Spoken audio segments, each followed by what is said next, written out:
لیکن او بیٹی تیرا پاپا حسین تمہارے جنازے میں نہیں آئے گا، آج میں مدینہ چھوڑ کر جا رہا ہوں، او بیٹی اب واپس لوٹ کر نہیں آؤں گا۔ او یار جیسے اتنی سی بات امام نے کہی تھی، سیدہ سغرا کہتی ہے او بابا آپ کو مجھے ناراض کرنا مقصد نہ تھا، میں تو آپ کو منانا چاہتی ہوں۔ حسین فرماتے ہیں بیٹی یہ مت سمجھنا کہ آج میں تجھے مدینے میں چھوڑ کر تنہا جا رہا ہوں تو جنت بھی تیرا بابا حسین تجھے تنہا چھوڑ کر چلا جائے گا۔ او بیٹی تیرا حسین وعدہ کرتا ہے حسین اس وقت تک جنت میں نہیں جائے گا، او بیٹی جب تک تو جنت میں داخل نہیں ہو جائے گی۔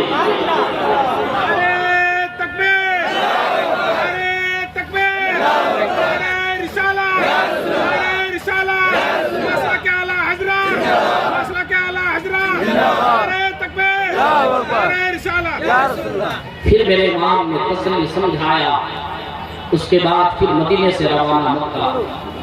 مکے میں اس قدر میرے امام کو مجبور کیا کہ مکے چھوڑنے پر بھی مجبور ہو گئے۔ اب مکہ سے کربلا محرم کی 2 تاریخ تھی، کربلا کے سرجری پر میرے امام ہو گئے۔ 7 محرم کو پانی بند کیا، 10 محرم کو دن ہوا۔ اب ذرا جہاں قریب کریں محرم کی 9 تاریخ کی شب ہے، محرم کی 9 تاریخ کی شب ہے۔ میرے امام اپنی بہن سیدہ زینب کے خیمے سے نکلتے ہیں اور میرے امام اپنے خیمے کے طرف چلے آ رہے ہیں۔ اور ساتھ میرے امام نے دیکھا کہ میدان کربلا میں ایک لمبے بال والی خاتون ہے جو کربلا کی مٹی کو اپنے بالوں سے صاف کر رہی ہے۔ میرے امام فرماتے ہیں آپ کون ہے؟ آپ کو اس ویرانے میں کیا کام پڑ گیا ہے؟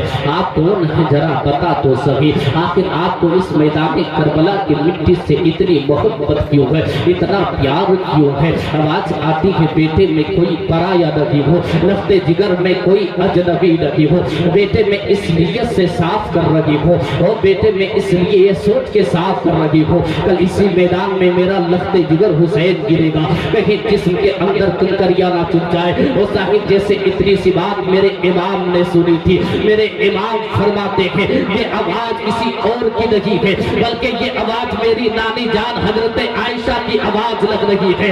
میرے امام دوڑ پڑے اور میرے امام فرماتے ہیں وہ نانی جان ذرا بتا تو صحیح اس وقت تو کہاں گئی تھی جس وقت آپ کا چمن لوٹا جا رہا تھا؟ نانی جان اس وقت کہاں گئی تھی جس وقت آپ کا لخت جگر لوٹا جا رہا تھا؟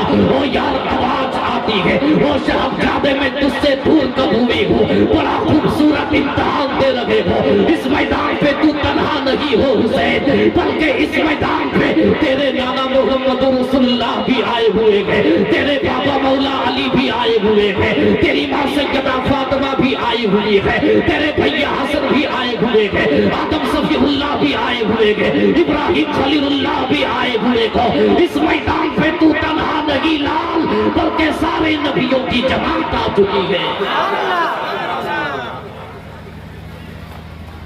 محرم کی 9 تاریخ کی شب ہے جب عمر بن سعد نے اعلان کیا حسین یا تو ہاتھ دے دو یا تو سر دے دو، میرے امام نے فرمایا کہ سر تو دے سکتا ہوں لیکن ہاتھ نہیں دے سکتا۔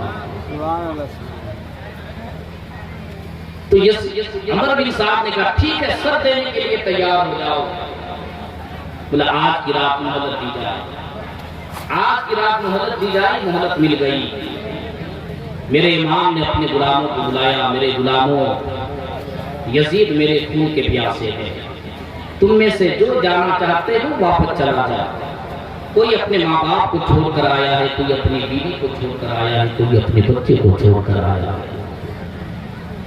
حسین ناراض نہیں ہوگا، میں وعدہ کرتا ہوں اپنے نانا سے کہہ کے حسین تجھے جنت دلا دے گا، لیکن کوئی غلام نے جانے کی تیاری نہ کی۔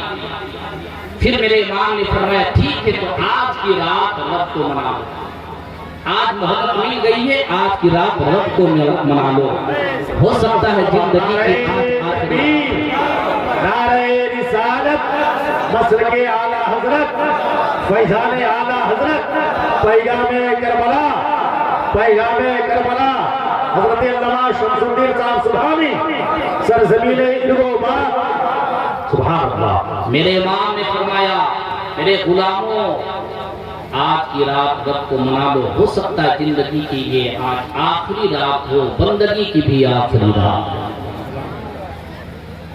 تمام غلام اپنے اپنے خیمے کے اندر جاتے ہیں اور اللہ کی عبادت میں لگ جاتے ہیں. اور صاحب ہر خیمے سے قرآن کی آواز آ رہی ہے، ہر خیمے سے قرآن کی تلاوت کی آواز آ رہی ہے.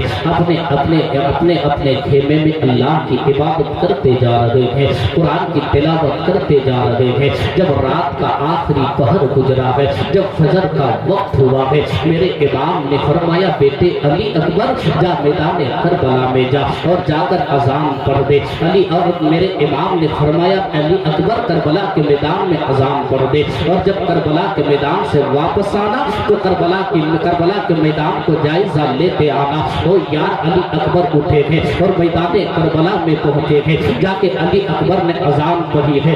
جب میدان کربلا سے اذان کے بعد واپس لوٹنے لگے، علی اکبر نے میدان کربلا کو چکر لگانا شروع کیا. تو علی اکبر نے دیکھا کہ میدان کربلا میں ایک نقاب پوش والی خاتون ہے جو سسکیاں لے کے رو رہی ہے اور اپنے دوپٹوں سے کربلا کے میدان کربلا کی مٹی کو صاف کر رہی ہے. علی اکبر فرماتے ہیں اے معجمہ ذرا بتا تو سکی آپ کون ہیں، آپ کو اس ویرانے میں کیا کام پڑ گیا ہے. لیکن کوئی آواز نہ آئی، کوئی جواب نہ ملا. علی اکبر دوڑتے ہوئے بابا حسین کے پاس آتے ہیں اور بابا جا کے میدان کربلا میں اذان پڑھی. اور جب اذان کے بعد کربلا کے میدان کو جائزہ لینے لگا، ایک خاتون کو دیکھا، نقاب پوش والی خاتون تھی جو سسکیاں لے کے رو رہی تھی اور اپنے دوپٹوں سے کربلا کی مٹی کو صاف کر رہی تھی. اور یار جیسے اتنی سی بات میرے امام نے سنی تھی، میرے امام کی آنکھیں برسنے لگ جاتی ہے. علی اکبر فرماتے ہیں بابا ذرا بتا تو سکی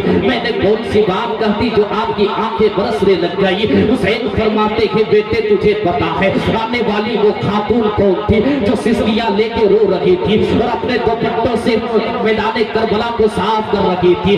علی اکبر فرماتے بابا ذرا بتا تو سکی وہ خاتون کون تھی جو میدان کربلا میں اپنے دوپٹوں سے میدان کربلا کو صاف کر رہی تھی اور سسکیاں لے کے رو رہی تھی. حسین فرماتے ہیں بیٹے آنے والی وہ خاتون کوئی اور نہیں تھی، وہ دیہات کے آنے والی خاتون نہیں تھی، ترک و جوار کی وہ خاتون نہیں تھی، بلکہ میری ماں سیدہ فاطمہ تھی جو مدینے سے کربلا میں آئی ہے اور یہ سوچ کے صاف کر رہی ہے کہ اسی میدان پہ میرا حسین گرے گا، کہیں جسم کے اندر کنکریاں نہ چل جائے. وہ یار ماں تو ماں ہوا کرتی ہے، وہ ہر چیز برداشت کر سکتی ہے، لیکن اپنی اولاد کی مصیبت کو ماں کبھی برداشت نہیں کر سکتی ہے. اس لیے وہ اپنی ماں کا دل دکھایا نہ کرو، اپنے ماں کو ناراض نہ کیا کرو، اپنے ماں کو ستایا نہ کرو، بلکہ اپنے ماں کو سینے سے لگا کر اپنے ماں کو راضی کر لو. او خدا کی قسم تمہارے گھر میں بیٹھے بیٹھے تمہارے ماں باپ راضی ہو جائیں گے. ادھر ماں باپ راضی ہوں گے، ادھر مدینے والے مصطفیٰ راضی ہوں گے. نعرہ تکبیر، نعرہ رسالت، پیغام کربلا کانفرنس، نعرہ تکبیر، حضرت علامہ مولانا شمس الدین سبحانی صاحب قبلہ، نعرہ تکبیر، سبحان اللہ. اور بولتے یا ختم کر دیں. جب صبح کا سویرا ہوا عمر بن سعد نے پھر اعلان کیا حسین ہے کوئی جو مقابلے میں آ جائے. میرے امام نے جانے کی تیاریاں شروع کر دی. میرے امام نے جب عمر بن سعد نے کہا حسین ہے کوئی جو مقابلے کے لیے میدان کربلا میں آ جائے، میرے امام نے جانے کی تیاریاں شروع کر دی. ایک 75 سال کا بوڑھا جسے دنیا حبیب ابن مظاہر کے نام سے جانتی پہچانتی ہے، لاٹھی دیکھ کر آ گیا. میرے آقا میرے رہتے ہوئے آپ نہیں جا سکتے، پہلے میں جاؤں گا تب آپ جائیں گے. حسین نے فرمایا نہیں حبیب پہلے میں جاؤں گا، یزید میرے خون کے پیاسے ہیں. لیکن حبیب نے کہا نہیں آقا میرے رہتے ہوئے آپ نہیں جا سکتے ہیں. حبیب ابن مظاہر یہ صحابی بھی ہیں. ایک مرتبہ اللہ کے رسول بیٹھے تھے، اور نبی کے گود میں حسین تھے. توجہ سننا, نبی کی گود میں حسین تھے. صحابہ کرام کی مجلس لگی ہوئی تھی. ایک صحابی اٹھے اور کہا یا رسول اللہ یہ جو بچہ ہے, حبیب ابن مظاہر کی طرف اشارہ کیا, یا رسول اللہ یہ بچہ ہے, ان کی ایک شکایت ہے. اللہ کے رسول نے فرمایا کون سی شکایت؟ صحابی نے کہا یا رسول اللہ جب آپ کا حسین مدینے کی گلی میں چلتا ہے تو ان کے قدم کے خاک اٹھا کر اپنے چہرے پہ مل لیتا ہے, کبھی کبھار حبیب چوم بھی لیا کرتا ہے. جیسے اتنی سی بات میرے نبی نے سنی, فوراً حسین کو کروٹ میں کھڑا کیا, اٹھ کر میرے نبی کھڑے ہو گئے اور حبیب کو سینے سے لگایا. بیٹے کیا یہ سچ کہہ رہا ہے؟ جی. جب میرے نبی نے فرمایا حبیب کیا یہ سچ کہہ رہا ہے؟ بولا ہاں آقا. بولا ایسا کیوں کرتے ہو؟ بولا آقا سارے مدینے والے حسین سے پیار کرتے ہیں, لیکن حبیب پیار نہیں بلکہ حسین سے عشق کیا کرتا ہے. تو اسی وقت اللہ کے رسول نے ایک ہاتھ میں حسین کا ہاتھ لیا, دوسرے ہاتھ پہ حبیب کا ہاتھ لیا, دونوں کے ہاتھ یوں ملایا اور کہا اے اللہ میں نے ان دونوں کو ملا دیا ہے, آخری دم تک ان دونوں کو جدا مت ہونے دینا. پھر جب میرے امام جب مدینہ سے کربلا جانے لگے تھے تو حبیب ابن مظاہر کے نام پر ایک خط لکھا تھا, میرے زندگی کے ساتھی میرے یار, میں مدینے سے مکہ جا رہا ہوں, اگر تیرا دل چاہے نہ چاہے تو بھی چلے آنا. مورخین لکھتے ہیں کہ ابھی مکہ حسین نہیں پہنچے تھے, حبیب پہلے پہنچ گیا تھا. تو حبیب ابن مظاہر لاٹھی دیکھ کر آ گئے, آقا پہلے آپ میدان کربلا میں نہیں جائیں گے, پہلے میں جاؤں گا. پھر میرے امام نے تیاری کرائی, میدان کربلا میں حبیب ابن مظاہر گئے اور 21 یزیدیوں کو فنا فرمار کیا 75 سال کی عمر میں. اور ساری کربلا میں کیا نہ ہوا. مسلم بن سجا اپنی بیوی بچوں کے ساتھ تھے. جب میدان کربلا میں جانے لگے اپنی ماں سے اجازت لیا, ماں میں حسین کے قدموں میں قربان ہونا چاہتا ہوں. ماں کہتی ہے بیٹے میں نے تجھ کو اس لیے دودھ پلا کر پالا, مرنا ہے تو حسین کے لیے, جینا ہے تو حسین کے لیے. جب میدان کربلا میں مسلم بن سجا جانے لگے, بیوی آ گئی, سرتاج کہاں جا رہے ہو؟ بولا حسین کے قدموں میں قربان. بولا ذرا ٹھہریے, جا تو رہے ہو لیکن پہلے مجھ سے ایک وعدہ کر. کہا کون سا وعدہ؟ بولا یہاں وعدہ نہیں کراؤں گی, حسین کے پاس چل. حسین کے پاس لے کر ان کی بیوی اپنی شوہر کو لے کر آئی. کہا آقا میرا شوہر آپ کے قدموں میں قربان ہونا چاہتا ہے, پہلے مجھ سے ایک وعدہ کرے. کہا کون سا وعدہ؟ کہ میرے بغیر جنت میں میرا شوہر داخل نہیں ہوگا. حسین نے فرمایا جا, تجھے جنت کی گارنٹی حسین دے رہا ہے.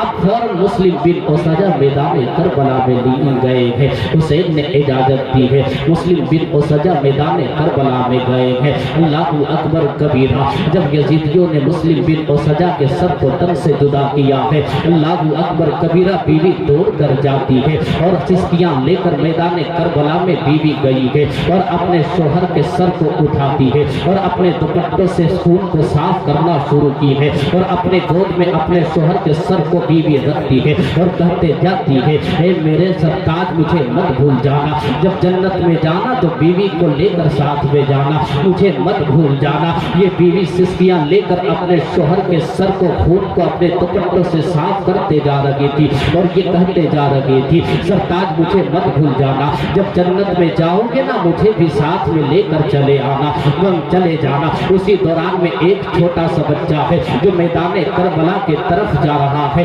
ہاتھ میں ٹوٹا ہوا خنجر ہے, ایک چھوٹا سا خنجر ہے. میرے امام کی نظر پڑتی ہے, ایک چھوٹا سا بچہ میدان کربلا میں جا رہا ہے. میرے امام دوڑ کر جاتے ہیں, اس بچے کو سینے گود میں اٹھایا ہے, او یار سینے سے لگایا ہے. میرے حسین فرماتے ہیں